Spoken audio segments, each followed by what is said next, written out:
look at the Rocket Richard race now. You've got Leon Draisaitl at 49 goals, Auston Matthews at 49 goals. They're both knocking on the door for 50 goals this season.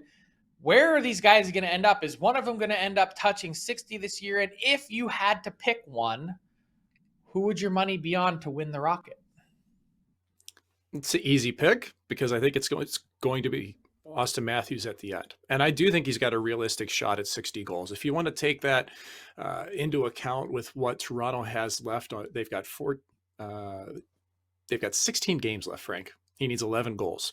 And you looked at Draisaitl, there's 14 games left in Edmonton, and he'd need 11 there. And just by the way that Matthews has been pacing this year, it seems like he's most likely. And I think a big part of that has really been the play of Mitch Marner. I mean, 43 points in 25 games since the All-Star break for Marner. He's been driving play at a rate that maybe is the best in the NHL. And I look at Matthews, and he's mostly been scoring 5-on-5.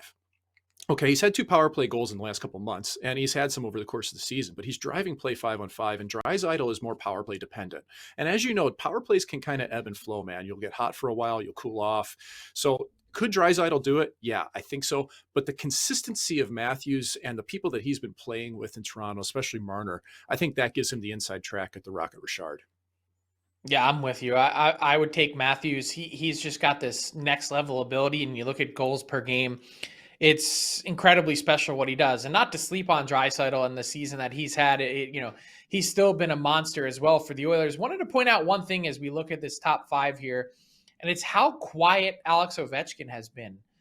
This is not an opportunity to slag on Ovechkin, in light of what these other guys are doing, but you consider the start to the season that he had. If I'm not mistaken, he had something like 20 goals in the first 19 games. Well, he's got 42 now. That means he's got 22 in the last 45 or so. So it's definitely been a slowdown. Has Father Time caught up to Alex Ovechkin, or is this just the ebb and flow of the season? I think so. I mean, Washington started off so hot. I could see Alex picking it back up. I could see Kreider making a push as well, but he's had some of the secondary scoring and pick up some of the load in New York. And, I just think it's fun, the interplay that's been between Matthews and Draisaitl. Draisaitl said after the game last night that, man, I can't help but watch what Matthews is doing. It's so impressive. So these guys are definitely keeping track of one another. And, I don't think Ovi's going to catch them. But yeah, Ovi has definitely fallen off, and we're not talking about him as an MVP candidate anymore, when early in the season, he was definitely in that mix.